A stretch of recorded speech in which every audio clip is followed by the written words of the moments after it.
कहा है सत्संग की अनुभूति।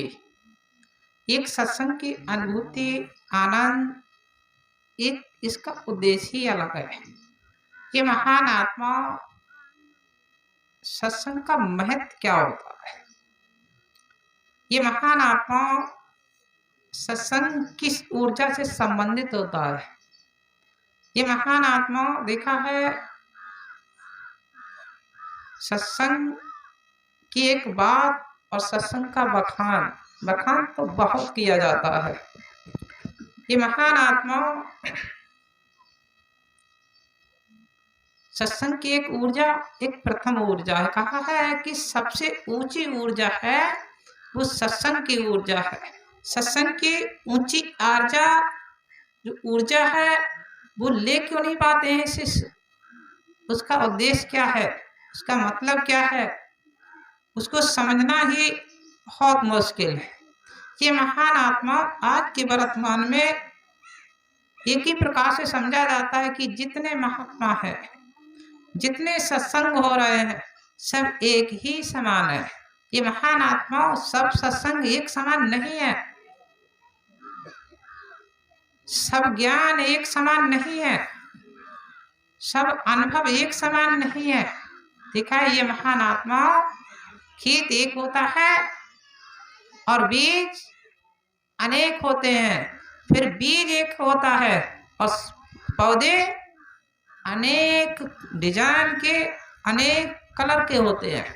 देखिए ये महान आत्मा, आप जाओगे मार्केट में तो सबसे पहले क्या कहोगे, हमें जमीन में बीज बोना है, क्या दे दो, बीज। अब आपको नाम तो बीज ही लेना, अगर आपने बरसीम का लिया तब भी बीज कहोगे, सरसों का लिया तब भी बीज कहोगे, गेहूं का लिया तब भी बीज कहोगे, जौ का लिया तब भी बीज कहोगे। नाम बीज है मगर उसका कर्तव्य, स्वाद, ऊर्जा अलग अलग है। फिर देखा ये महान आत्मा अब बिखेरना का भी उपाय अलग है। अब बिखेरने का उपाय नहीं आ रहा है तो उसमें अंतर हो जाएगा।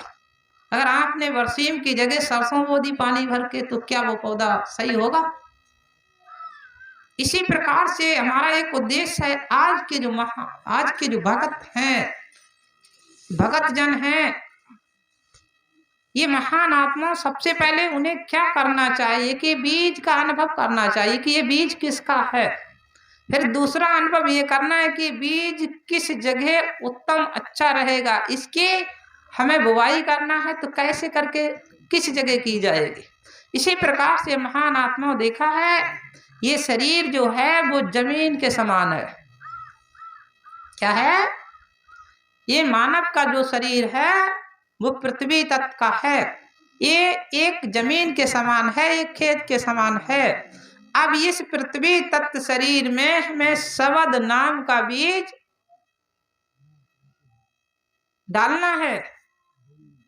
ये महान आत्मा ज्ञान जिसके लिए हम बोलते हैं शब्द का होता है नाम, ये महान आत्मा ज्ञान नाम का ही हमें जो है बीज डालना है। शब्द कहो या ज्ञान, ये महान आत्मा उसका डालना है। मगर ये है कि शब्द एक से, कहा है शब्द है एक से, मगर शब्द में अंतर है। एक शब्द आपने उतार दिया नीचे को और एक शब्द आपने ऊपर को बिखेर दिया, तो नीचे डालने में और ऊपर बिखेरने में अंतर है।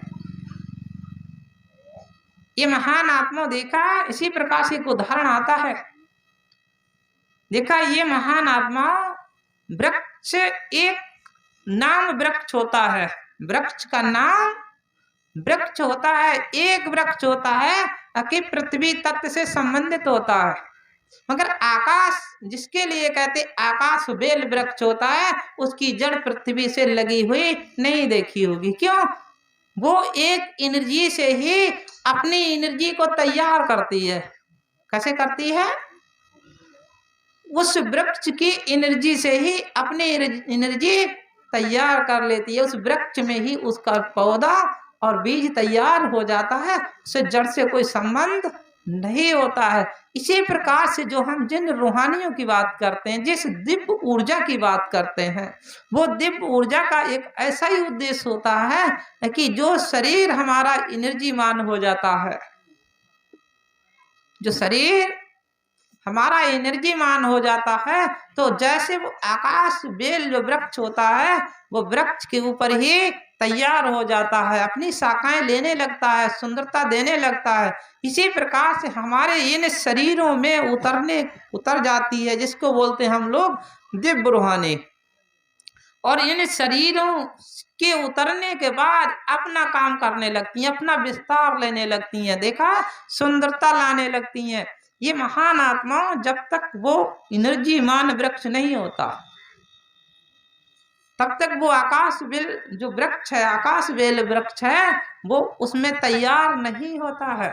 इसी प्रकार ये महान आत्मा, अब आप मानव आज के वर्तमान में देखता ही क्या है? मानव एक ही बात देखता है कि इन्होंने अभी तक जी ऐसे थे, अब ऐसे कैसे हो गए? इनमें कुछ दिखाई तो देता ही नहीं है। देखा है, अगर आप आकाश बेल की वृक्ष की जड़ ढूंढो तो पूरे वृक्ष को काट डालो, कहीं जड़ मिलेगी? आकाश वृक्ष की जड़ नहीं ढूंढ सकते। और जो जमीन में जितने वृक्ष हैं उनकी जड़ निकलेगी, चाहे छोटी हो, बड़ी हो, मोटी हो, पतली हो, लंबाई ज्यादा हो या कम हो, जड़ सबकी निकलेगी। आकाश वृक्ष की जड़ निकलने वाली नहीं है। क्यों? वो उस वृक्ष की शाखा शाखा से एनर्जी खींचती है और अपनी एनर्जी पूरी करती है। इसी प्रकार से महान आत्मा हमारे आपके अंदर जो एक दिव्य ऊर्जा एनर्जी जो बैठ रही है, जिसको हम जगह देंगे, वो हमारे इस शरीर से ही एनर्जी काम करेगी। मगर ये एनर्जी एक दिव्य एनर्जी जो है, वो सत्य एनर्जी है। अगर इस शरीर को किसी कारणवश छोड़ दिया, फिर आप कहो कि हम उस एनर्जी से संबंध जोड़ लें, उस एनर्जी ऊर्जा को अपना लें, वो दिव्य ऊर्जा को अपना लें, वो दिव्य ऊर्जा फिर अपनाने वाली नहीं है। क्यों? वो पृथ्वी तत्व है, वो नष्ट हो जाएगा।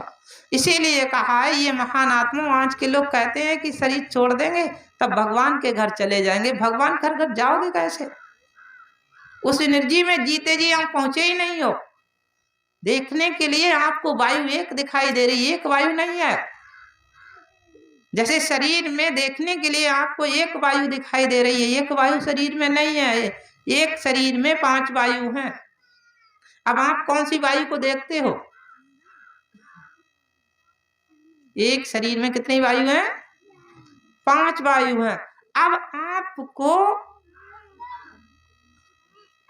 वायु 5 है, 5 वायु में प्रथम वायु कौन सी है? आप कौन सी वायु से संपर्क जोड़ोगे? कौन सी वायु किस समय काम में आएगी? और कौन सी वायु किस इंद्रिय, किस द्वार से निकलेगी? अब ये पता ही नहीं। ये पता है कि हम भगवान का नाम ले रहे हैं, हमारे अंदर तो सांस आ रही है। सभी भक्त ही कहते हैं हमारे अंदर तो सांस आ रही है। सांस आने का मतलब नहीं है। एक वायु यहाँ काम करती है और एक वायु सपने में निकल कर चली जाती, वो वायु है। क्या है? वायु है। एक यहाँ है और एक वहां सपने में काम कर रही है। 2 वायु हो गई। इसी प्रकार से ये महान आत्मा देखा है, एक वायु हमेशा काम करती है जो शरीर में है, और एक वायु बाहर है जो हम जब हमने सांस छोड़ दी तो वो तो वायु बाहर चली गई। फिर हमने वायु खींची शरीर में कि वो अगर जो स्थायी रहती है वायु, जो हमारी शरीर की वायु है, एक वायु हमारे खाली पेट में होती है, आंत में, और एक वायु हमारे तलवा से लेकर और बाल तक होती है। क्या बाल में वायु चलती है? बाल में कौन सा तत्व नहीं है? बाल में कौन सा तत्व अधिक है? चक्कर में पड़ गए। अब शरीर को ही नहीं जानोगे तो परमात्मा को कैसे जान लोगे? तुम तो सोचते हम सब एक हैं। बाल में कौन सा तत्व नहीं है? बाल में ज्यादा अधिक कौन सा तत्व काम करता है?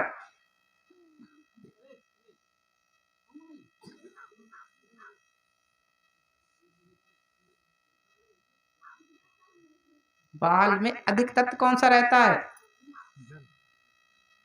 नहीं, जल ही नहीं। बाल में जल है ही नहीं। अब तत्व की बात करते हैं, तत्व तो 5 हैं, एक वायु तत्व, अग्नि तत्व, आकाश तत्व, जल तत्व तो भी बोल दिया। भाई जल तत्व है नहीं, पृथ्वी तत्व साकार है, ठीक है। जल तत्व इसलिए नहीं कि बाल को हम कितना नचोड़ें, कितना जलाएं, कितना कूटें, ना उसमें पसीना निकलेगा, ना पानी निकलेगा, ना चर्बी निकलेगी, ना खून निकलेगा। इसीलिए खून, पसीना, पानी, चर्बी ये है पानी तत्व। बाल में ये कोई वस्तु निकलने वाली कफ, कफ, पित्त, ठीक है। इसी प्रकार से जो वस्तु है कफ, पित्त, वात जो भी है, ये जो है पानी तत्व के हैं। बाल में ऐसा कुछ नहीं है। बाल में सबसे अधिक है अग्नि वायु तत्व। क्या है? अग्नि वायु तत्व। देखा है, एक बात का मैं उदाहरण देता हूं, ये महान आत्माओं देखा है, अगर हमारे किसी शरीर के, आपने देखा होगा, इसमें ऐसा नहीं पहले बार मेरे यहाँ आए हो, कहीं कहीं देखा होगा, कहीं के पुजारी क्या करते हैं, नौते लोग, भगत लोग, जिनको हिंदी में बोलते तांत्रिक लोग, वो क्या करते हैं कि बाल को काट के हवन में डाल देते, कहते मैंने भूत डाल दिया। सही है, बाल को काट के हवन में डाल दिया। कितनी माता मैंने कहती थी बेटा क्या करें महाराज जी, मेरा बच्चा छोटा था, घूमने चला गया, किसी ने बाल काट लिए। क्या कहते हैं? वो बाल क्यों काटते हैं? बाल काटने का कारण क्या है? बाल आज हमारे लोग जितने हैं पृथ्वी लोक के, ठीक है, अधिक से अधिक लोग देवी का जो चढ़ाना चढ़ाते हैं, बच्चों के बाल ही काट के पहले चढ़ाते हैं। मुंडन बोलते हैं, कोई नाक कान काट के चढ़ाता है? अरे भाई बाल ही काट के चढ़ाते हैं। उसका कारण क्या है? बाल में अग्नि और वायु तत्व अधिक होता है। इसी पहले के लोग जो थे, जिस ऊर्जा की हम बात करते हैं, वो ऊर्जा जिसको हम बोलते असुर ऊर्जा, अपनी भाषा में बोलते हैं असुर ऊर्जा, वो असुर ऊर्जा में अग्नि वायु तत्व अधिक है। कौन सा तत्व अधिक है? अग्नि वायु तत्व अधिक है। हमारे बालों में अग्नि वायु तत्व अधिक है। वो अग्नि वायु तत्व से ही अगर कोई छोटी मोटी आत्मा आ जाती है तो बाल पकड़ के रोक लिया जाता है। पहले के लोग रोकते थे, आज भी लोग रोक लेते हैं। अगर छोटी मोटी आत्मा है, बाल को बंधन लगा दिया, कहते अब नहीं निकल पाएगा। मगर वो बाल को आपने अगर वायु में बंधन लगाओ, क्या लगेगा? क्यों? वो अग्नि वायु जो है बाल की ऊर्जा में प्रवेश की हुई है, इसीलिए वो बाल के साथ पृथ्वी तत्व से ही उस वायु तत्व और अग्नि तत्व को बांध दिया है। इसी प्रकार से अब हमें क्या करना है? ये महान आत्मा, अब देखा है वो ऊर्जा कौन सी है? वो ऊर्जा हमारे शरीर से अलग है और शरीर से संबंधित है। अगर बाल को काट दिया जाए तो हमारे शरीर में, आपके शरीर में कोई दुख, नुकसान, परेशानी होने वाली शरीर से अलग हो गई। और अगर वो शरीर हमने अगर बाल काट के अलग बांध के डाल दें तो क्या भूत बंध के पड़ा रहेगा? क्या भूत पड़ा रहेगा? अगर ऐसा होता तो आज के तांत्रिक लोग बाल जिसके भूत होता बाल में बांध देते और नीचे से कटवा के डाल देते, कहते अब ये पड़ा रहेगा। वो बंध नहीं सकता है कि संबंधित पृथ्वी तत्व से ही, हमारे इस 5 तत्व शरीर से ही उसका संपर्क है, इसीलिए उसका संपर्क हो गया कि वो बंधा रहेगा तो काम तो नीचे शरीर तक वो बंधा है। इसी प्रकार से महान आत्मा, एक शरीर में 5 ऊर्जाएं हैं। 5 ऊर्जाओं में हमें किस किस ऊर्जा को किस जगह काम में लाना है। जितनी हम ऊर्जाओं को निकाल रहे हैं द्वारों के द्वारा, जितनी एनर्जी हम खर्च कर रहे हैं इंद्रियों के द्वारा, वो एनर्जी हमारी खर्च हो रही है, वो ऊर्जा हमारी निकल रही है। अब हमें उस ऊर्जा को, जिस ऊर्जा की हम बात करते हैं आत्म वायु ऊर्जा, कौन सी ऊर्जा है? आत्म वायु ऊर्जा। एक आत्म वायु ऊर्जा होती है, एक अग्नि वायु ऊर्जा होती है, एक पृथ्वी वायु ऊर्जा होती है। जैसे देखा अभी हमारे अंदर जो पृथ्वी वायु ऊर्जा है, ये सांस ले रहे हैं और आंत तक जा रही है और आंत से ही बाहर आ रही है, आंत तक जा रही और आंत से बाहर आ रही। फिर देखा ये महान आत्मा, जब ये अभी आंत में अगर सुरांग कर दिया जाए, इसी आंत में सुरंग कर दिया जाए तो इस शरीर से आत्मा भी निकल जाएगी। क्या निकल जाएगा?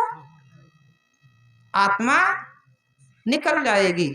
और जिस वक्त डॉक्टर लोग हैं किसी की आंत जो है काट के जोड़ते हैं, उस वक्त क्या वो वायु बांध के डाल देते हैं? उस वक्त वो आंत की वायु निकल जाती है। उस वक्त वो वायु कहाँ चली गई? उस वक्त उन्होंने इस आत्म वायु को रोक दिया। जो जो तत्व वायु है, जो तत्व वायु है, जो हमारे शरीर पृथ्वी तत्व से संपर्क है, संबंधित है, इस तत्व वायु ऊर्जा को रोक दिया। क्यों? जब बेहोशी अवस्था में चले गए तभी हमारी तत्व वायु ऊर्जा रुक गई है।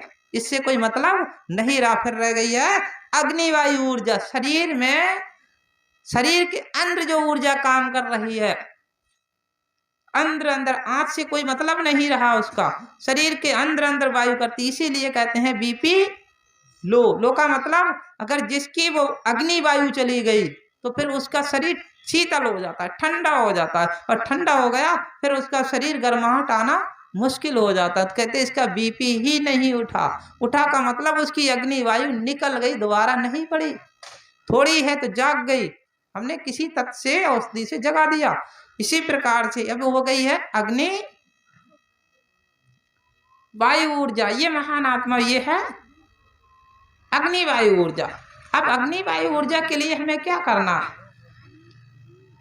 ये महान आत्मा इस अग्नि वायु ऊर्जा के लिए, अब इसको हम जैसे साधना पर बैठते हैं तो हमारी पृथ्वी तत्व वायु ऊर्जा जो है वो हल्की हो जाती है, धीमी हो जाती है। सांस बड़ा हल्के हल्के आती और हल्के हल्के ही जाती है। फिर हमारी जो है और अगले बढ़ते हैं। जब हम दिमाग तक पहुंचते हैं तो हमारी अग्नि वायु ऊर्जा भी निकल कर ही चली जाती है। जब अग्नि वायु चली गई तो ये पता ही नहीं चला। जब तक अग्नि वायु रहेगी तब तक तो थोड़ा थोड़ा अंश रहेगा। हम कौन सा सपना देख रहे हैं, कौन सा रूप देख रहे हैं। जब अग्नि वायु ऊर्जा भी निकल गई सूरत के साथ, फिर हमारी बचेगी आत्म वायु ऊर्जा। फिर हमारा संपर्क आत्म वायु ऊर्जा से जुड़ जाएगा, और आत्म वायु ऊर्जा से जुड़ जाएगा तो फिर हमारे एक आत्म में एक तेजगी आ जाएगी, एक मजबूती आ जाएगी, पावर हो जाएगी, जिससे हमारा आत्म कमजोर नहीं रहेगा, आत्म बल हो जाएगा। आत्म बल होने का मतलब है कि वो सबसे प्रथम ऊर्जा है हमारा, उससे कनेक्शन, उससे संबंध जुड़ जाएगा। अब हम एक भी वायु को कम नहीं करते हैं। जब हम किसी द्वार इंद्रियों को डिट्टी लगाते हैं, किसी स्वरूप पर प्रार्थना वंदना करते हैं डिट्टी लगा के, तो हमारी तीनों जो वायु जितनी है वो सभी वायु पूर्ण काम करती रहती हैं। अब पूर्ण काम करती रहेंगी तो धुलाई छटाई कहाँ होगी? जैसे कहा ये महान आत्मा, अगर दही से मट्ठा नहीं निकाला तो मक्खन कहाँ से आएगा? मक्खन निकलने वाला नहीं है। हमें मट्ठा कम करना है। नहीं, मट्ठा दही से निकल गया मगर हो गया मट्ठा कम, देखने में हो गया मक्खन कम। ज्यादा कौन हमने छोड़ दिया? ज्यादा छोड़ दिया है मट्ठा, और हमने बचा के रखा थोड़ा सा मक्खन।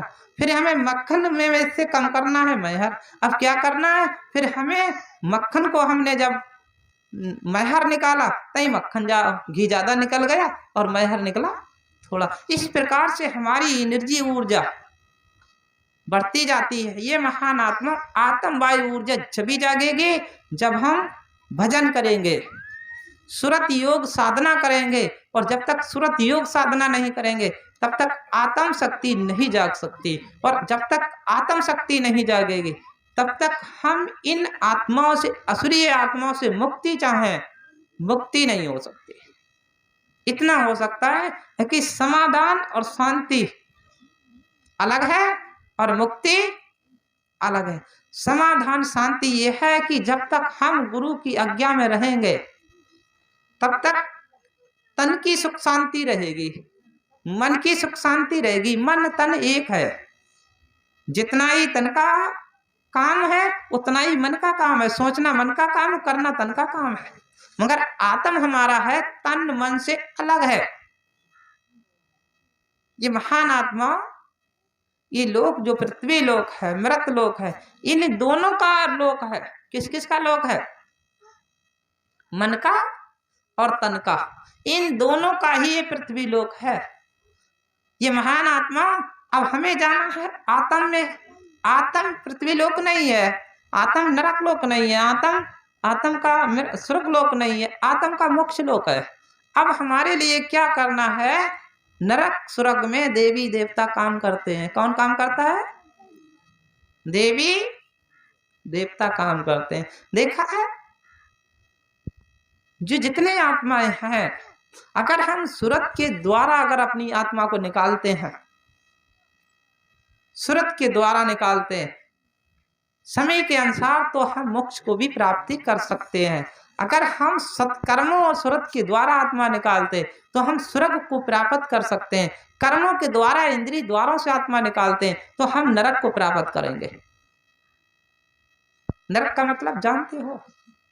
जितने असुर प्रकृति के देवी देवता हैं, राक्षस प्रकृति के देवी देवता, इन्हीं के खाता में हमें रहना होगा। कहीं ऐसा नहीं है कि कहीं एक कोठी बनी हो जैसे जेल। हम लोग क्या करते हैं? जेल है तो मृत लोक में ही, जेल है तो पृथ्वी में ही, जेल है तो इसी जमीन पर। जेल में अंतर कितना है कि उस ग्राउंड, उसका ग्राउंड है कि इस ग्राउंड से आपको बाहर नहीं जाना। जेल का मतलब यही है कि हमें मन का काम करने को नहीं मिलेगा। किसी को वहां जो जेली बन के रहेगा वो अपने मन का काम नहीं कर सकता कि जितने समय चाहे वो जेल के बाहर जाए, जितने समय चाहे वो अंदर चला जाए। ये नहीं होगा। खाना मिलेगा, पानी मिलेगा, सोने मिलेगा, सब कुछ मिलेगा, मगर मन का प्रकोप पूरा नहीं होगा, इसीलिए वहां दुख होगा। इसी प्रकार से महान आत्माओं, ये कोई कोठी नहीं बनी हुई है, कोई मुकाम नहीं है, कोई घर नहीं है। सिर्फ ये है कि जो आत्माएं जाती हैं तो उसी ऊर्जा में रहती हैं। देखा, ये महान आत्माओं जो ऊर्जा है, जो वायु ऊर्जा है, देखा है, वायु ऊर्जा ही चल रही है। इनमें ऊर्जाओं के मुकाम है। जैसे हमारे शरीर में ऊर्जाओं के मुकाम है। एक ऊर्जा ऐसी है कि इस वायु ऊर्जा में भूत प्रेत भी उड़ते हैं। देखा आपने? एक ऊर्जा में भूत प्रेत उड़ते हैं। उस ऊर्जा में क्या तत्व और गुण उड़ते हैं?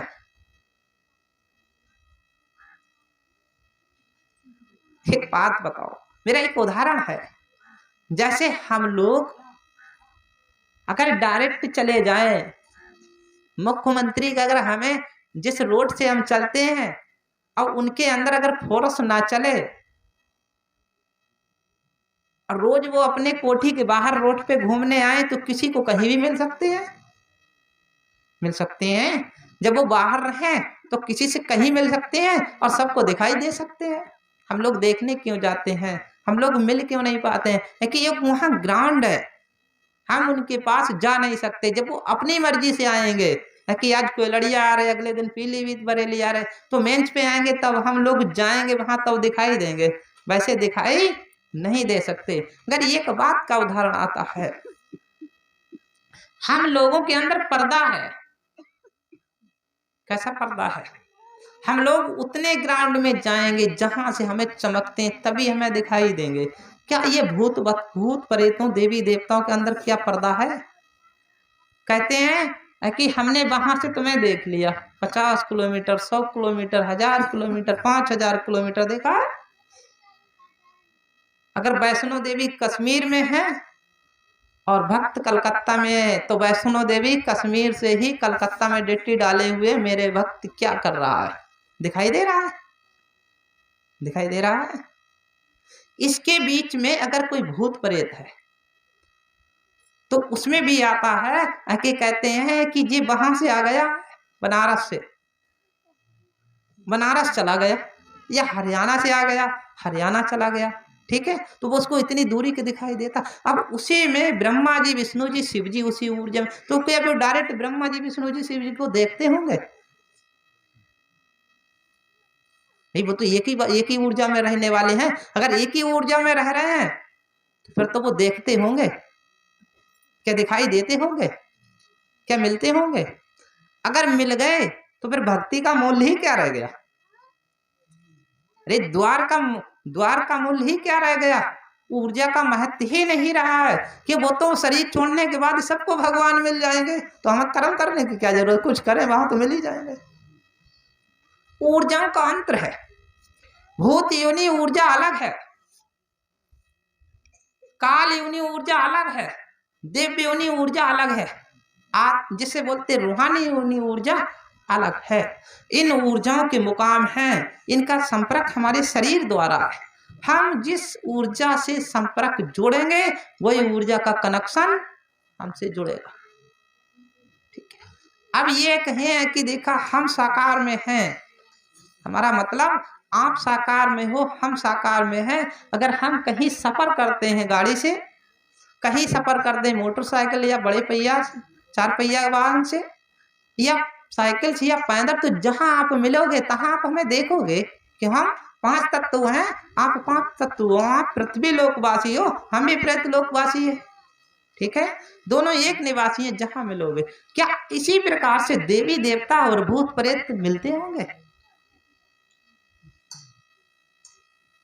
मिलते होंगे? है? अगर मिलते तो फिर ये सत्कर्म असत्कर्म, सही कर्म गलत कर्म, नरक को सुरक क्यों होता? वो तो एक ही जगह। अगर जेली को जेल में दुख हो और जेली भी जेल में दुख हो, ठीक है, तो उसमें क्या दोनों एक ही जैसे दुखी होते हैं? जेलर जब चाहे तो जेलर के अंदर और जब चाहे तो जेल के बाहर, अंतर कितना है? और जेली को क्या जेलर मिलता है रोज? हो सकता मिल जाए तो बांध के डाल देंगे। जो जेल का मालिक है मिल जाए कैदी को तो बांध के डाल लेंगे। वो मिलता नहीं, वो उसी ग्रांट में है, उसमें पर्दा पड़ा हुआ है। इसी प्रकार से हमारी जो वायु है, वायु में पर्दा पड़ा हुआ है। अब वायु का संपर्क इसी शरीर से खुलेगा। अब हमें ये तय करना है कि हमें किस वायु से संपर्क जोड़ना है।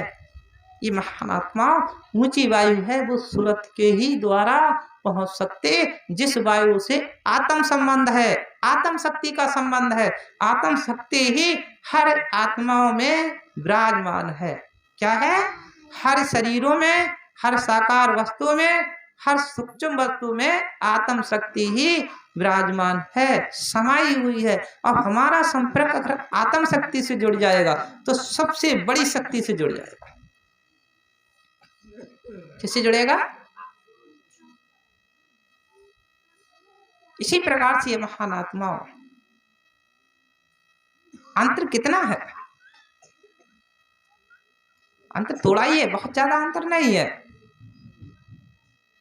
ये महान आत्मा देखा है हमारे शरीर को क्या करना है? एनर्जी मान, एनर्जी मान, एनर्जी मान देखा है? शीशा पानी का तत्व होता है। किस तत्व से शीशा बनता है? शीशा पानी तत्व से बनता है। और उस शीशा से अग्नि तत्व तैयार हो जाता है। क्या तत्व तैयार हो जाता है? अग्नि तत्व तैयार हो जाता है। देखा है? इसी प्रकार से जितने पृथ्वी तत्व के अंश हैं उसमें अग्नि तत्व तैयार हो जाता है। लोहा है, शीशा है।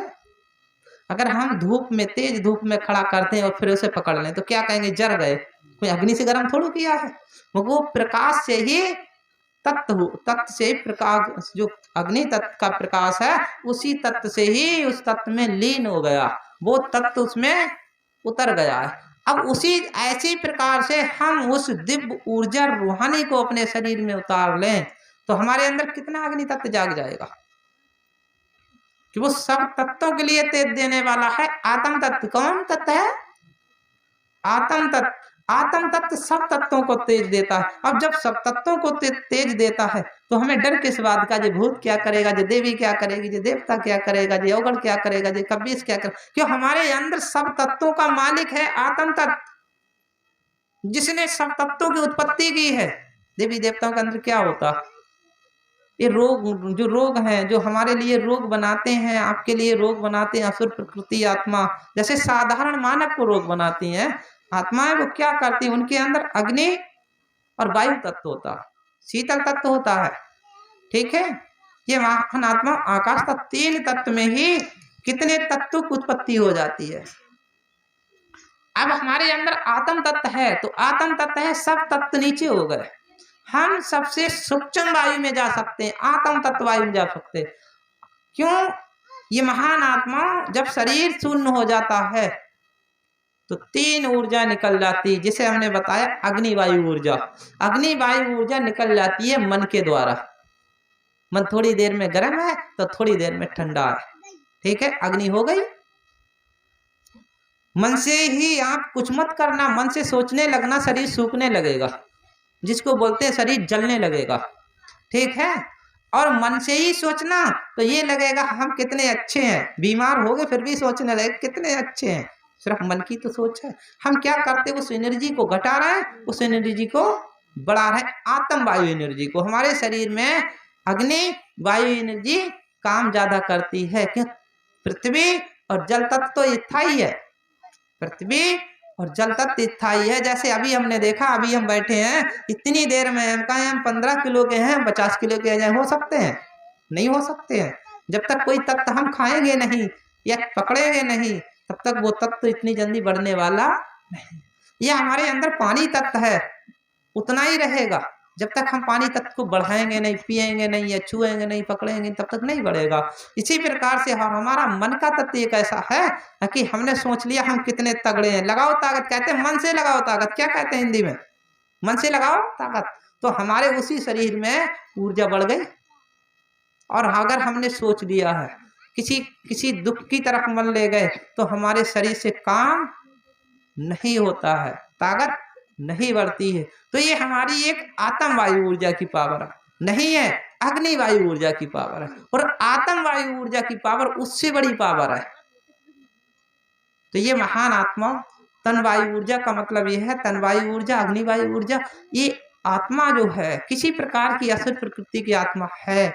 हमें यहाँ भी इससे पीछा छुड़ाना है तो वहां छुड़ा सकते हैं। जो हमें अगर यहाँ हमने आत्म वायु ऊर्जा से संपर्क नहीं जोड़ा तो वहां भी हम अग्नि वायु ऊर्जा में तो जाएंगे, और वो भी अग्नि वायु ऊर्जा में है, तो हम एक ही ऊर्जा में हो जाएंगे। और एक ही ऊर्जा में हो जाएंगे तो फिर उस दूसरी ऊर्जा में कहाँ पहुंचेंगे, पहुंचने वाले नहीं है, हमें वहीं रहना होगा।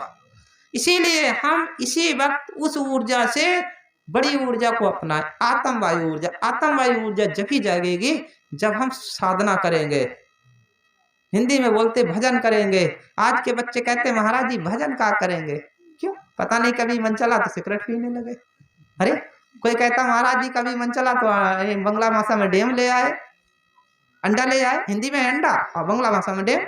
तो मेरा मतलब ये है महाराज जी है कि शरीर को शांति मिलती रहे, हमें क्या करना। ये सबसे बड़ी मजबूरी ये है कि ये शरीर की शांति कब तक मिलती रहेगी, कब तक चाहते रहोगे। अगर शरीर को शांति मिल गई, मन को शांति नहीं मिली तो उतना ही दुखी रहोगे। और मन को शांति नहीं मिली तो मरने वाला जो सूक्ष्म शरीर मिलेगा उसे शांति नहीं मिली तो आप तो दुखी रह गए, दुखी रह गए। कितनी बार ये पृथ्वी जल तत्व का शरीर मिला और नष्ट होता गया, कितनी बार मिलता गया, कितनी बार नष्ट हो गया, मन तो नहीं मरा। मन मारोगे तब आत्म रूहानी की प्राप्ति होगी। क्या होगी? मन मारोगे, मन को रोकोगे, मन को संभालोगे, तब आत्म ऊर्जा की प्राप्ति होगी, तब आप एक ऊंचे मुकाम पर पहुंचोगे। वैसे पहुंचने वाले नहीं हो, खाली दिखावा करते रहो। बच्चों ध्यान से सुनो, जब तक आप साधना नहीं करोगे, मेरे पास आप 6 साल आओ, 6 महीना आओ, 12 साल आओ, उम्र भर आओ, मगर काल से मुक्त नहीं हो पाओगे। मैं धोखा नहीं दे रहा हूं, किसी संत के पास चले जाओ, काल से मुक्त नहीं हो पाओगे। तन को शांति देने वाली अगर जिन भूत प्रेतों की भी पूजा करते हैं वो भी तुम्हें शांति दे देंगे। मैं बात करता हूं आत्म की, जो हमेशा हमेशा के लिए आप अजर अखंड हो जाओ। अजर अखंड का मतलब कि किसी के बंधन में ना हो, मुक्त हो जाओ। चाहो रूहानी का मतलब क्या होता है? रूहानी का मतलब ये नहीं होता है कि वो चली जाएगी, नष्ट हो जाएगी, हम नष्ट हो जाएंगे, हम बचेंगे नहीं। रूहानी का मतलब क्या होता है? ईश्वर के अंश बन जाओगे। ईश्वर नहीं बन सकते, ईश्वर के अंश बन जाओगे। ईश्वर बनना अलग है, मालिक बनना अलग है, और मालिक के अंश बनना अलग है। मालिक के अंश बन जाओगे, कभी आप मालिक में समा जाओगे और कभी आप पृथ्वी लोक में आ जाओगे। आओगे कैसे? पृथ्वी लोक में आओगे कैसे? क्या मालिक की ऊर्जा कभी पृथ्वी लोक में आई नहीं? पृथ्वी लोक में आओगे, इस प्रकार से आओगे, किसी साकार शरीर में आकर बैठ जाओगे और बैठकर काम करोगे। जब चाहो तो शरीर में प्रवेश और जब चाहो तो वायु में प्रवेश। देखा है? आप चाह हिंदी भाषा में समझा रहा हूं। देखा कितने कितने भूत प्रेत, कितनी आत्माएं कहते हैं महाराज जी तुमने कल हमारी मार बहुत लगाई है, हम तो बैठे थे 50 किलोमीटर दूर, तुम्हारी मार किसने लगाई? क्यों? वो जो ऊर्जा है, जो आत्म है, वो आत्म ऊर्जा उस ऊर्जा में समा गई है। हमारी ऊर्जा उस ऊर्जा में काम करने लगी है, वायु में काम करने लगी, अग्नि में काम करने लगी, आकाश में काम करने लगी है, जल में काम करने लगी, पृथ्वी में काम करने लगी है। 5 तत्व की ऊर्जा 5 तत्व में काम करने लगी है। फिर प्रकृति की ऊर्जा जो है वो प्रकृति में काम करने लगी है। तो जहां आप ध्यान दोगे वहीं इस शरीर का स्वरूप आएगा, किसी का स्वरूप नहीं आएगा। न पवन देव का स्वरूप आएगा, न अग्निदेव का स्वरूप आएगा, न शिवदेव का स्वरूप आएगा। किसका स्वरूप आएगा? सतगुरु का स्वरूप आएगा। क्यों? वो आत्म शक्ति से उत्पत्ति हुई है। किसकी उत्पत्ति हुई है? वो सभी ऊर्जा इस शरीर में समाने के बाद फिर इसके रूप से निकली है। जैसे हमारा देखा है, बिजली घर से बिजली आती है, बिजली घर से बिजली आती है, फिर हैडल में आके रुकती है, और हैडल जो हमारे गांव में जाती है, गांव में सबसे पहले क्या डायरेक्ट चली जाती है? वो ट्रांसफार्मर में रुकती है, और ट्रांसफार्मर में आके तब हमारे परिवारों में आ जाती। अब हम डायरेक्ट कहने लगे बिजली घर से आई है और ट्रांसफार्मर को हटा दें, क्या बिजली काम करेगी? या हम हैडल से तार काट दें और खाली ट्रांसफार्मर टांग दें, क्या बिजली काम करेगी? फिर हम उसको कनेक्शन पीछे बिजली घर से जहां तैयार हो रही उसका कनेक्शन काट दें, क्या बिजली काम करेगी? तो हमारे लिए कितनी चीजों की जरूरत है, कितनी चीजों की जरूरत है। कट सबसे पहले बोर्ड, ठंडा गर्म की पहचान करना, और डायरेक्ट हमने कट नहीं बांधा, डायरेक्ट चूलिया तो जल भी सकते हैं। इसी प्रकार से अब हम लोग कट नहीं बांधते हैं, डायरेक्ट बांधते हैं, परमात्मा से तार जोड़ लेते हैं। क्या डायरेक्ट जुड़ेंगे? जुड़ जाएंगे। तो इसी प्रकार से हमें सबसे पहले संत होता है एक ट्रांसफार्मर। कौन होता है? ट्रांसफार्मर। बिजली बनाने वाला मालिक बिजली घर है, मालिक। बीच की जो ऊर्जाएं जो हमने बताया, बिजली घर जैसे पृथ्वी, अग्नि, वायु, आकाश, जल, ये है कौन है? बिजली घर। बिजली घर बनाने जो बिजली बनाता वो बिजली घर, और बीच में होता हैडल, ये हो गया हैडल। इसके बाद शरीर हो गया ट्रांसफार्मर। अब आपको क्या करना है? आपको बल्ब के समान हो गए। कैसे हो गए? बल्ब के समान हो गए। अब हमें ये देखना है कौन सा बल्ब फ्यूज हो रहा है, कौन सा रोशनी दे रहा है, कौन सा नहीं दे रहा है। अब इसकी पहचान कैसे होगी? अब आप बताओ, इस बल्ब की पहचान कैसे होगी? रोशनी दे रहा है या नहीं दे रहा है? हम तो देखने जाएंगे नहीं, और बल्ब अपने आप देख नहीं सकता। कैसे करोगे? अगर सबको पता चल जाए हम में शक्ति है तो फिर एक दूसरे को भूजन कौन जाए? सही है या गलत है? क्या अपने में इतने लोग भक्त बैठे हो, क्या आपने अपने शरीर में ही किसी दूसरे से अनुभव ना करो? बल्ब की पहचान कब होती, कितना जीता? जब बल्ब को ले जाके अंधेले में टांगोगे, तभी तो बल्ब का प्रकाश देखोगे, इसमें कितना प्रकाश। और बल्ब अगर दिन में जला दिया फिर देखो कितना प्रकाश, उजाले में उजाले में टांग दिया तो बर्फ का प्रकाश पता चलेगा। तो इसका मतलब यह है कि हम अपनी एनर्जी इतनी जगाएं कि कहीं अंधेले में पहुंच जाए। अंधेला का मतलब मनमूरख, या कहीं एक पीड़ित आत्मा में पहुंच जाए। तो देखा है जैसे हमारे कुछ शिष्य कहते हैं कि हमने जल दे दिया या हमने नाम ले दिया, शांति मिल गई। तो इसमें समझ लो कि हमारा बल्ब रोशनी देने लगा है। ठीक है, हमारे शब्द में शक्ति है। अगर हम किसी आत्मा से डायरेक्ट बात करने लगे, कहीं भी देखा लोग डरते हैं, हम डायरेक्ट, अब वो कहने लगे तुम जाओ भाई, हमसे बात मत करो, हम तुमसे बात करना नहीं चाहते, समझ लो हमारे शरीर में एक ऊर्जा आ गई, प्रकाश निकलने लगा है, जिससे जो हमसे डरने लगा है।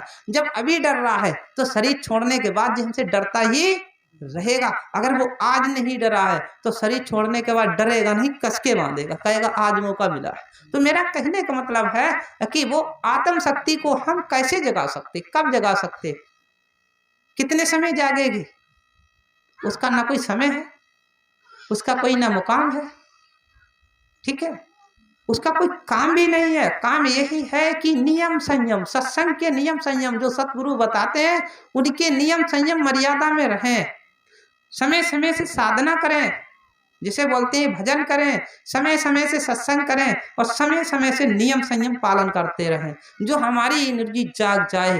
अगर ये अभी जाग गई तो इसकी ये कीमत नहीं, कितने करोड़ों वर्षों तक ये हमारी एनर्जी काम करती रहेगी, ये जलने वाली नहीं।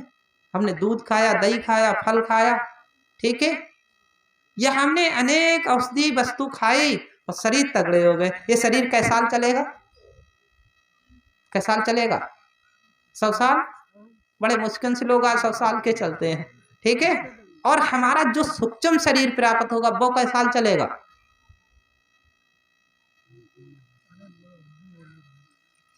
और सूक्ष्म शरीर से अगले जो ऊर्जा है, जो सूक्ष्म और साकार में दोनों में काम करती, वो कै साल चलेगी?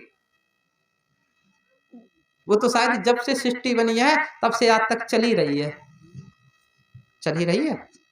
मगर उस एनर्जी और उस एनर्जी में अंतर है।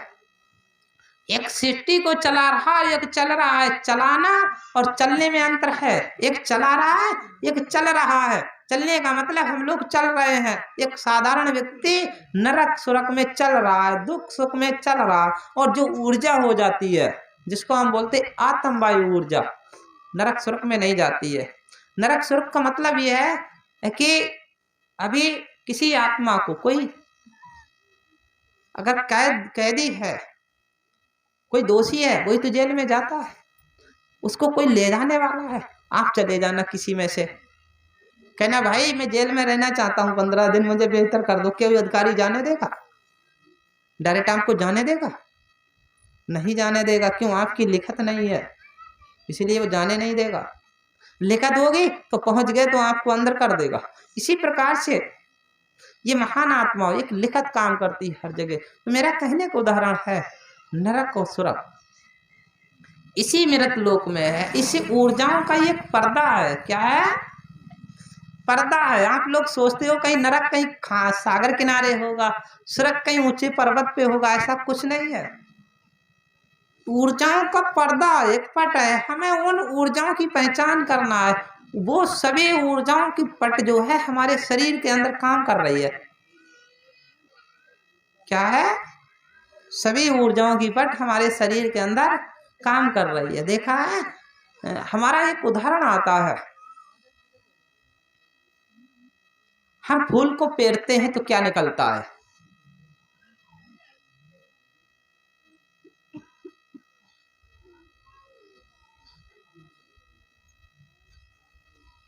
फूल को पेरते हैं तो क्या निकलता है? क्या निकलता है? रस। आप किसी फूल को पेर के रख देना शीशी में भर के, वो कितने दिन तक चलेगा? ज्यादा दिन नहीं चलेगा, उसका रस नष्ट खराब हो जाएगा। फिर हम फल, किसी फल को पेर के किसी बोतल में भर के रख दें, कितने दिन चलेगा? वो भी नहीं चलेगा। अगर हम बीज को पेर के शीशी में भर के रख दें तो कितने दिन चलेगा? है? क्यों? हम सरसों का तेल 2 साल रख दें? अरे बताओ भाई, बताओ, मेरा उदाहरण है। अरे मूंगफली का तेल, तिली का तेल, मैं तो बीज का तेल बताया।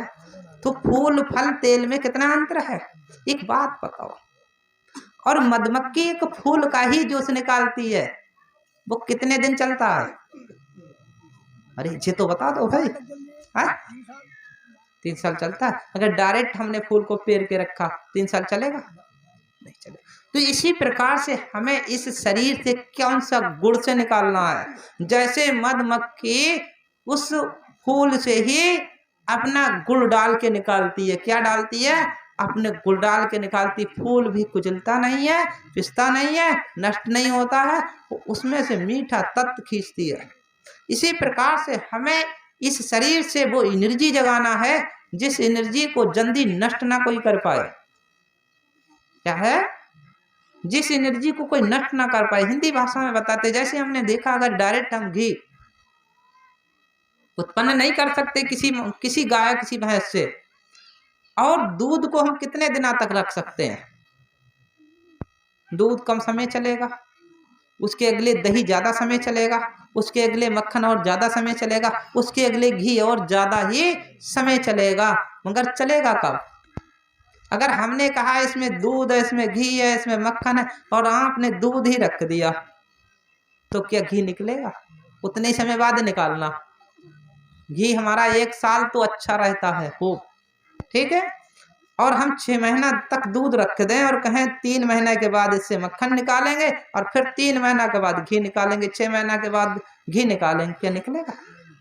नहीं निकलेगा। इसी प्रकार से हमारा एक उदाहरण है, एक ऊर्जाओं की बात करते, उसमें एनर्जी ऊर्जा समय समय से आती है। उसमें क्या है, जब हम गर्म करते हैं तो अग्नि तत्व हमने डाल दिया। क्या डाल दिया? उसमें अग्नि तत्व डाल दिया। फिर दोबारा हमने जब मक्खन को गर्म किया तो दोबारा अग्नि तत्व डाल दिया। तो जितने पानी तत्व है वो पानी तत्व उसमें से निकल गया। उसमें कौन सा तत्व बचा? जब 2 बार हमने तपाया तभी 2 बार तपाने से पानी तत्व निकल गया, उसमें पृथ्वी अग्नि तत्व बचा है। कौन सा बचा है? पृथ्वी अग्नि तत्व बचा। क्यों? अग्नि तत्व हमने डाल दिया और पानी तत्व को हमने नष्ट कर दिया अग्नि से तपा के। और अगर पानी तत्व को रखें तो वो जल्दी ही बेकार हो जाएगा। इसी प्रकार से मधुमक्खी जब शहद को लाती है तो फूल अगर हम पीसेंगे, किसी से जूस निकालेंगे तो हम पानी तत्व निकालेंगे, साथ में मीठा तत्व, तेल तत्व नहीं निकालेंगे। अब जो मधुमक्खी निकालती है तो वो पानी तत्व से ही मीठा तत्व, पृथ्वी तत्व लाती है निकाल के शहद। कौन सा तत्व लाती है? पृथ्वी से पानी तत्व निकाल के पृथ्वी तत्व लाती है, और उसमें जो है अग्नि तत्व अधिक होता है। इसी प्रकार से महान आत्मा हमारे शरीर की एनर्जी हमें इसी प्रकार से छटाई करना है। तो इस एनर्जी को कब निकाल सकते हैं? जब तक उसके गुण नहीं पड़ेंगे। अब गुण आपने डाले ही नहीं और पहले ही निकालने लगो, क्या निकाल सकते हो? नहीं निकाल सकते हो। तो सबसे पहले सतगुरु के गुण डालो। गुण कहाँ मिलेंगे? बाजार में जाना, मार्केट में कहना सतगुरु के गुण चाहिए, जाओगे? पीलीभीत पीपल वाली दुकान पे चले जाना, बरेली गट्टू लाला की दुकान पे चले जाना, बताते हैं सबसे बड़ी दुकान, सब चीज मिलती है, तो कहना सतगुरु के गुण चाहिए, मिलेंगे? सतगुरु के गुण वहीं मिलेंगे जहां सतगुरु होगा। हमें सतगुरु की आज्ञा का पालन करना है, ठीक है? देखा अभी मैं कह रहा जब पल्लिया उल्टी कह रहे, नहीं जा सीधी कह रहे, मैं कह रहा इधर लगाना चाहिए, और हमारा शिष्य कह रहा नहीं सही है इधर लगाना चाहिए। तो सबसे पहले आज्ञा का पालन में ही ऊर्जा जगेगी। हमें जितने प्रवचन सुने तो हमें इस चीज का ध्यान देना है, हमारे सतगुरु ने कौन सा प्रवचन किस समय निकाला है और कौन सा प्रवचन किस समय काम में आएगा, किस समय काम में आएगा। जो मैंने अभी एनर्जी की बात की है, तो ये एनर्जी सब बच्चों को नहीं मिल सकती। इतने बच्चे कहें हम सभी बटोर लेंगे, सबके बस की बात नहीं है। कोई तो खाली पेट के दर्द के लिए आया, कोई खाली भूत भजाने के लिए आया, कोई मुकदमा जिताने के लिए आया, कोई संतान प्राप्ति करने के लिए आया, कोई पैसा के लिए आया। तो ये इन लोगों के लिए वो ऊर्जा नहीं मिलेगी कि वो उतने ही काम के लिए आए हैं। उतना काम बनेगा, अपने घर चले जाएंगे। और जो उस ऊर्जा को जगाने के लिए आया उनने सबको पीछे कर दिया। क्यों? ये सब चीजें शरीर के साथ हैं। किसके साथ हैं? शरीर के साथ हैं। और शरीर क्या हमारे साथ है? शरीर आपके साथ है? वो कितने समय तक है? एक दिन ये भी हमें पीछे छोड़ देगा। हमें छोड़ देगा या हम इसे छोड़ देंगे? सबसे पहले हमें ये जानना, कौन किसे छोड़ेगा? हम इसे छोड़ेंगे या हमें ये छोड़ेगा? कौन छोड़ेगा बताओ भाई? ज्यादा दिन तक कौन रहेगा, शरीर या हम? कौन रहेगा? आत्मा रहेगी। जो हम बोल रहे हम रहेंगे, हमारा मतलब शरीर को छोड़ देंगे भी। जो जैसे देखा है वृक्ष है और वृक्ष खड़ा रहे और फल गिर जाए, तो वृक्ष ने ही फल छोड़ा या फल ने वृक्ष छोड़ा?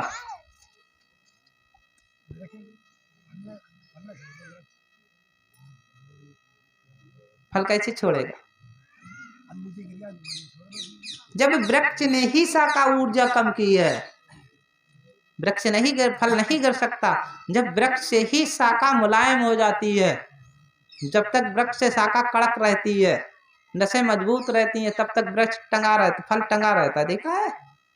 और जब वृक्ष ही से वो ऊर्जा देना कम कर देता है उस शाखा के लिए, जिस हिंदी में बोलते डंठे के लिए, तभी वो फल नीचे गिर जाता है। पकने के बाद नसें लूज हो जाती हैं, कड़क नहीं रहती हैं। इसी प्रकार से हमारा एक उदाहरण है, जब हम लोग बुजुर्ग होते हैं तो हमारी एनर्जी बनना कम हो जाती। क्या हो जाता है? आत्मा तो कम नहीं हो जाती है, शरीर की एनर्जी बनना कम हो जाती है, इसीलिए हमारा शरीर छूट जाता है। वो कौन छोड़ता है? अब शरीर छोड़ता है आत्मा के लिए, आत्मा छोड़ती है शरीर के लिए। एनर्जी कौन कैसे देता है? आत्मा ने छोड़ा शरीर के लिए। तो फिर आज हमारी आत्मा शरीर को क्यों नहीं छोड़ सकती है? वो दिन छोड़ेगी हमेशा हमेशा के लिए, आज 10 मिनट के लिए छुड़ा दे, सही है गलत है? 10 मिनट के लिए क्यों नहीं छुड़ाते हो? अगर आप 10 मिनट के लिए छुड़ाने लगे तो आपको दुख नहीं होगा। अरे कैसे? 2-1 मिनट नहीं, 1 घंटा की बात करो, 2 घंटा की बात करो। जब आपको होश नहीं रहेगा हम कहाँ हैं, हम कैसे हैं, हम क्या कर रहे हैं, हम कौन हैं, तो फिर आपकी उस समय तो शरीर छूट गया। क्यों? आप तो दूसरी ऊर्जा में चले गए, वहां का आनंद ले रहे, तो उस समय इस शरीर का होश नहीं है तो आपने छोड़ दिया।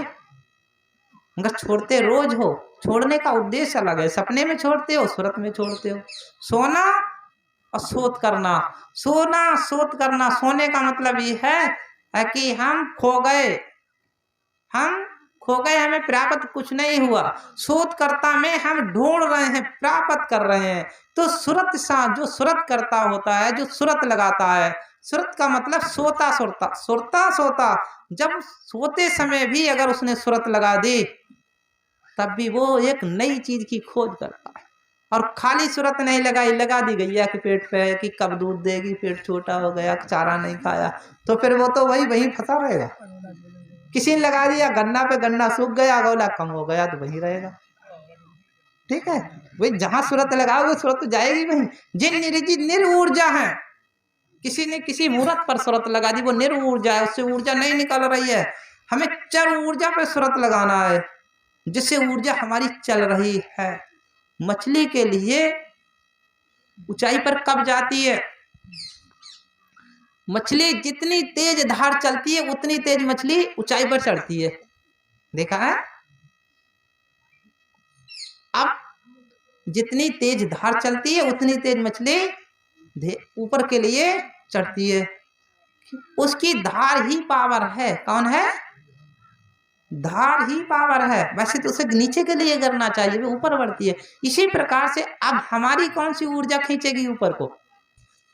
जितनी हमारी उमंग ऊर्जा होगी, क्या होगी? उमंग, सतगुरु के प्रीत, चलते पर ध्यान, सोते पर ध्यान, खाते पर ध्यान, उठते पर ध्यान, किसी भी कार्यों को करते हैं हमारी सूरत लगी हुई सतगुरु के ऊपर, तो हमारी एकदम तेजी सी ऊर्जा भाग रही है आत्म तेज की तरफ, उस ऊंचाई की तरफ। सूरत हमेशा लग रही। देखा, चलते चलते भजन हो जाएगा। साइकिल चलाते रहोगे, खटखटाती रहेगी, सूरत लगी रहेगी, भजन हो जाएगा। अनुभव करो, जिसने अनुभव किया होगा उसे पता होगा। मोटरसाइकिल चलते रहेगी, गाड़ी चल रही, तुम्हें होश नहीं, तुम्हारी सूरत लग गई, जा रही है, मगर उसमें कोई ऐसा नहीं है कि कहीं दूसरी जगह टच हो जाए, नहीं, कि वो रूहानी ले जा रही। कौन ले जा रही है? रूहानी ले जा रही है। अब उसको मतलब समझो आप। हमारा दिमाग चल रहा है, चलाने वाला कौन है? हम नई नई बातें खोज के कहाँ से लाते हैं? क्यों? जितनी हमारी उमंग है वो ऊर्जा अपने में खींच रही है, ऊंचाई की तरफ ले जा रही है। इसी प्रकार से हमारी आत्म शक्ति जितना हम रोज खर्च करते हैं, देखा कोई आ गया उसे आशीर्वाद दे दिया, कोई आया उसे आशीर्वाद दे दिया, तो हमारी एक एनर्जी निकल के गई है तुम्हारे शरीर में। ऐसे नहीं शांति मिली, तुम्हारे अंदर जो एनर्जी कम हो गई। जैसे देखा कोई आ गया, महाराज जी मैं बहुत कमजोर हूं, मैंने पानी का तत्व अपना निकाल के नहीं दिया, पृथ्वी तत्व निकाल के नहीं दिया। अगर पृथ्वी तत्व पानी तत्व निकाल के देने लगूंगा तो शरीर एक दिन रह ही रहेगा। मैं वो तत्व दे रहा हूं जो तत्व आ रहा है, रोज इधर से आ रहा और रोज इधर जा रहा। अब उस तत्व की ये जरूरत नहीं, तलवा से भी दे सकता हूं, दिट्टी आंख से भी दे सकता हूं, मस्तक से भी दे सकता हूं, आवाज से भी दे सकता हूं, किसी अंग से भी दे सकता हूं, क्योंकि एनर्जी स्थायी नहीं है, वो अखंड एनर्जी है। इसी प्रकार से आपके शरीर में वो एनर्जी बैठ जाती है, तभी कहते महाराज आपको शांति आई है। क्या है? आपको शांति आई है। शांति आने का मतलब यही है। ये जरूरी नहीं कि मेरे पास आओ तभी मिले। आपने जहां से ध्यान लगाया तो हमारी एनर्जी का ये किसके वहां, किसके द्वारा? वायु के द्वारा, पृथ्वी के द्वारा, आकाश के द्वारा, अग्नि के द्वारा, सब इस तेज के द्वारा हमारी एनर्जी गई है किसका? वैसे आप हमसे हटाकर ध्यान लगा के देखो, शांति मिलेगी। फिर साकार को छोड़ दो, किसी किसी को सपने में दुख होता, उसने नाम ले लिया, अरे विश्वली महाराज, अरे गुरु महाराज, देखा वो आत्मा आई भाग गई। भाग क्यों गई? वहां एक एनर्जी पहुंची है, पावर पहुंची, तभी तो भाग गई। वैसे क्या भाग जाएगी? भागने वाली नहीं है। तो संत की ऊर्जा जो होती है वो निज गुण से लेकर प्रकृति तत्व गुण तक काम करती है। कहां तक काम करती है? निज गुण से लेकर पृथ्वी तत्व गुण तक काम करती है। और जो हम लोग झाड़ फूंक कराते हैं, जंत्र मंत्र, अभी मैंने देखा एक बेटी आई थी, पता, पूरी रायफल का कातूर इतना बड़ा बांधे, तांबे का, इतना लंबा है, इतना लंबा तांबे का। हो सकता वो में देवी देवता पता नहीं कितने बंद हो गए, फिर भी देवी देवता काम नहीं कर रहे। एक बात बताओ, राइफल लेके आप अपनी छत पर लेट जाना, ठीक है, तो हो सकता है कि दो दो खेत दूर से चोर डरता रहेगा क्यों यहाँ तक गोली काम करेगी। एक बात बताओ, पत्नी के गले में राइफल का कातूर और पति पे भूत खेल रहा, तो वो कातूर काम क्यों नहीं कर रहा? मतलब क्या है? अरे मैं बात का उदाहरण देता, मेरा अगर कोई भी ऐसा शिष्य है, पत्नी सही से एनर्जी जगा ले तो मैं वादा करता हूं पति का भूत भाग जाएगा। भाग ना जाए तो हमसे कहना कि वो एनर्जी में रुक ही नहीं पाएगा, तो उसे तपन लगेगी, जलने लगेगा। और अगर पति सही से अगर वो यहाँ की ऊर्जा जगा ले तो पत्नी को छू लेगा, वो उससे भाग जाएगा, कहेगा भाई अब निकले जा रहे हैं, नहीं रुकेंगे। मेरा मतलब यही है। अगर परवारी देखा, कितने परवारी हैं, आधे हैं गुरमुख, आधे हैं मनमुख। कहते भाई इसके घर नहीं जाएंगे, इसके घर तो अब डर लगने लगा। अगर मानव को देख लेता कहता तुम चले जाओ, तुमसे बात नहीं करना, तो उसके अंदर वो एनर्जी काम कर रही है। अब इस एनर्जी को जगाओगे कौन? पत्नी कह रही है पति भजन करे, और पति कह रहा है पत्नी करे, हम क्यों करें? अरे हम क्यों करें? दुखी जे है। तो मेरा कहने का मतलब ये की है, हम दोनों मिलकर जब एनर्जी जगाएंगे, अगर परिवार मिलकर एनर्जी जगा दें तो कल्याण ही हो जाएगा, उस असुर आत्मा निकल कर चली जाएगी। इसी प्रकार से सुरत योग साधना इस साधारण नहीं है बच्चों। सुरत योग साधना को जगाओ, अनुभव करो। मूल चीज यही है, हम कोयला किसी का रख लें मगर चिंगारी की जरूरत है। किसकी जरूरत है? चिंगारी की जरूरत है, ठीक है। इसी प्रकार से देखा है, अब हमें चिंगारी तो रखने ही पड़ेगी। अगर चिंगारी नहीं रखेंगे तो कोयला क्या अग्नि देगा? अग्नि की उत्पत्ति करेगा? नहीं करेगा। इसी प्रकार से शरीर कैसा भी हो, हमें जरूरत है शब्द की। जब तक शब्द नहीं होगा तब तक तेज नहीं होगा। ये इसी प्रकार से महान आत्माओं, जब तक आप भजन नहीं करोगे, ज्ञान नहीं लोगे, तब तक मेरे खाता में नहीं आओगे। शिकायत चाहे रोज करो, चाहे 10 साल तक करो, चाहे 20 साल तक करो, इतना रहेगा कि जब तक मेरी एनर्जी के अंदर रहोगे, एनर्जी की मर्यादा में रहोगे तब तक एनर्जी काम करती रहेगी। जैसे तुमने घर में ले लिया विश्व बलि को सत्ता, तो शांति मिलेगी। यहाँ आ गए महाराज जी से कह दिया महाराज जी दया मेर करो, शांति मिल जाएगी। मगर आप कहो उससे मुक्त हो जाए, मुक्त नहीं हो सकते हो। मुक्त होने का कारण यही है, देखा है नारियल जो होता है, देखा है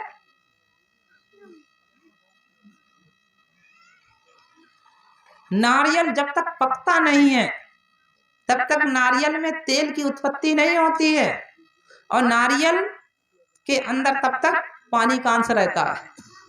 और जब संपूर्ण पक जाता तो पानी नष्ट हो जाता है। फिर नारियल को आप 1 साल तक रखे रहो, वैसा ही बना रहेगा। अब कच्चा नारियल आप 1 महीना रख के देखना, क्या रखा रहेगा? कितना फ्रिज में रख देना, फिर भी अंदर से फफूंदी आना तैयार हो जाएगी। तो हमें क्या करना, जैसे सूखा नारियल कैसे बनाना है, सूखा नारियल कहीं भी रख दो, रखा है क्यों, उसमें निखर तेल का अंश है। तो हमारा आत्म अंश काम करेगा। क्या काम करेगा? आत्म अंश काम करेगा। आत्म अंश जब ही जागेगा जब हमारे अंदर साधना श्रद्धा भाव होगा। क्या होगा? कहते हैं महाराज भूत भजन नहीं करने देता। भूत भजन जब करने देगा जब हमारे अंदर श्रद्धा भाव होगा कि हमारे पास सतगुरु की रूह है, तुम हमारा कुछ नहीं कर सकते। सबसे पहले मनोबल जगाना होता है। क्या जगाना होता है? मनोबल। मनोबल ही बल बढ़ाता है, तन बल, और मनोबल ही बल बढ़ाता है आत्म बल। मनोबल बीच का है। अब मनोबल बढ़ाना है कि हमारा सतगुरु हमारे साथ है, तो हमारा कुछ नहीं कर सकते। तो वो मन से ही प्रवेश होती। कहाँ से प्रवेश होती है आत्मा? सबसे पहले दिमाग से प्रवेश होती है।